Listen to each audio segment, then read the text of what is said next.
যাদের ফিলোসফি মাইনরে আছে, মাইনরে মেইনলি বলতে গেলে সিসি পেপারে যাদের ফিলোসফি আছে সেম 3, তাদের এইবারে লজিক আছে। সেই লজিকের লাস্ট মিনিট সাজেশন ভিডিও নিয়ে আমি চলে এসেছি। আর দেখে নেব লজিকের লাস্ট মিনিটে তোমরা কোন কোন কোয়েশ্চেন্সগুলো দেখে যাবে। দেখো, সবার প্রথমে একটা জিনিস তোমাদের ক্লিয়ার করে দিই, লজিক পেপারে তোমাদের খালি লজিক করে গেলে হয় না, লজিকের সাথে কোয়েশ্চেন্সও করে যেতে হবে। তোমাদের মাথায় যদি কেউ ঢুকিয়ে থাকে খালি লজিক করে নিয়ে গেলে হয়ে যাবে, তা কিন্তু হবে না, লজিকের সাথে কোয়েশ্চেন্স ঢুকিয়ে দেয়। তাই তোমাদের অবশ্যই উচিত লজিক এবং কোয়েশ্চেন দুটোই করে যাওয়া। কেউ যদি শুধু লজিক করে যায় তাহলে তার পরীক্ষাতে একদম ভালো নম্বর হবে না, বরং পরীক্ষা দিয়ে তুমি স্যাটিসফাইড হবে না। তাই জন্য আমি বলি, আমার স্টুডেন্টদেরকেও আমি বলি, তোমাদেরও তাই বলবো যে লজিক এবং কোয়েশ্চেন্স উভয় করে যাবে, তাহলে তোমার ফুললি প্রিপারেশনটা হবে। তো যাই হোক, সেই লজিক তো কি কি করতে হবে তোমরা জানোই, বাক্য থেকে বচনে পরিবর্তন, আবর্তন বিবর্তন, সমবিবর্তন, তারপরে হচ্ছে ওইদিকে বিরোধিতা, বিরোধানুমান, কখন কোন বিরোধিতা হচ্ছে সেই জায়গাটা নির্ণয় করা, তারপরে হচ্ছে ভেন ডায়াগ্রাম, ভেন ডায়াগ্রামের বুলিয় লিপি, তারপরে হচ্ছে নিরপেক্ষ ন্যায়, ভেন ডায়াগ্রামের সাহায্যে বৈধতা বিচার এবং সাথে সত্য সারণী। এই হচ্ছে তোমাদের লজিক করার মতো জায়গা। কিন্তু এর সাথে সাথে তোমাদের যে জায়গাটা আরো করতে হয় সেটা হচ্ছে কোয়েশ্চেন্স। কোয়েশ্চেন্সের মধ্যে যেগুলো রয়েছে সেগুলো খুব চটজলদি আমি দেখে বলে দিচ্ছি তোমাদের। এই কোয়েশ্চেন্সগুলো তোমরা করে গেলে তোমাদের 80 to 90% কমন একদম পরীক্ষাতে হয়ে যাবে। তো যাই হোক, তো চলো দেখে নিই কোন কোন কোয়েশ্চেন্সগুলো তোমরা অবশ্যই করে যাবে। ফার্স্ট অফ অল, পদের ব্যাপ্যতা কাকে বলে?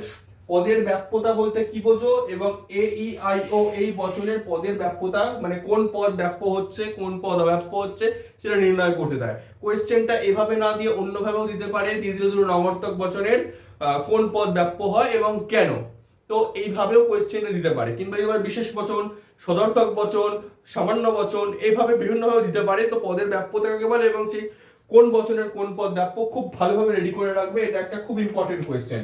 নেক্সট, আবর্তন বিবর্তন কাকে বলে এবং আবর্তন বিবর্তনের নিয়ম।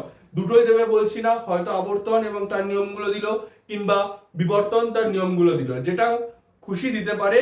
10 নম্বরের কোয়েশ্চেন এটি, খুব ভালো করে রেডি করে নিও।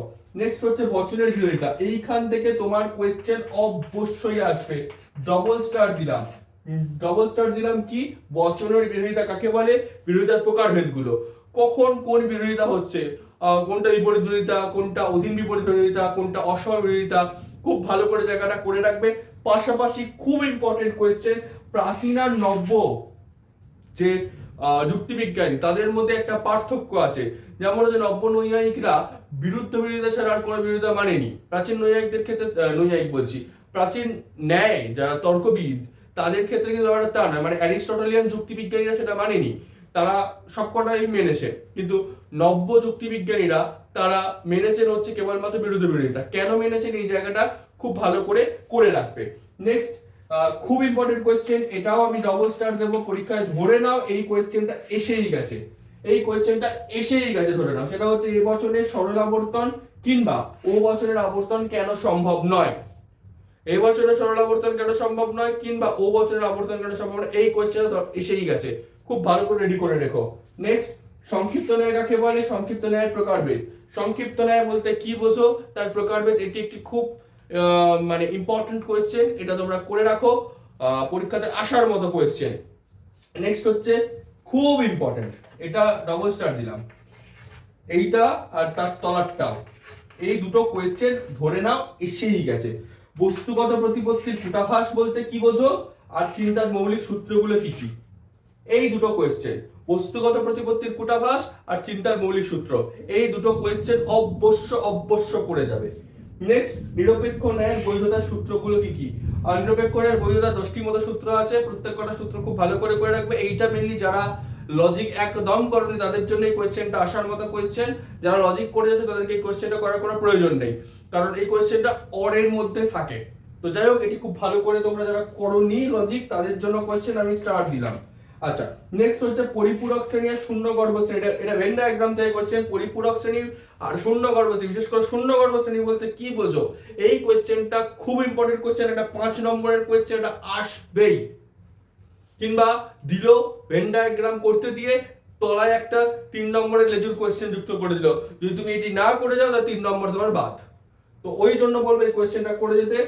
নেক্সট, সাত্ত্বিকতার দোষ বা অস্তিত্বমূলক দোষ বলতে কি বোঝো, এই কোয়েশ্চেনটা একটা খুব ইম্পর্টেন্ট কোয়েশ্চেন, অবশ্যই করো। এই দুটো জায়গা তো আমি স্টার দিলাম। আচ্ছা, আর একটা জিনিস আমি লিখতে ভুলে গেছি, সেটা একটা কোয়েশ্চেন, সেটা হচ্ছে আবশ্যিক আর পর্যাপ্ত শর্ত। আবশ্যিক আর পর্যাপ্ত শর্ত, কারণের আবশ্যিক আর পর্যাপ্ত শর্ত বলতে কি বোঝো বা এর পার্থক্য, এই দু রকম ভাবে কোয়েশ্চেনটা আসতে পারে, খুব ভালো করে করেছো।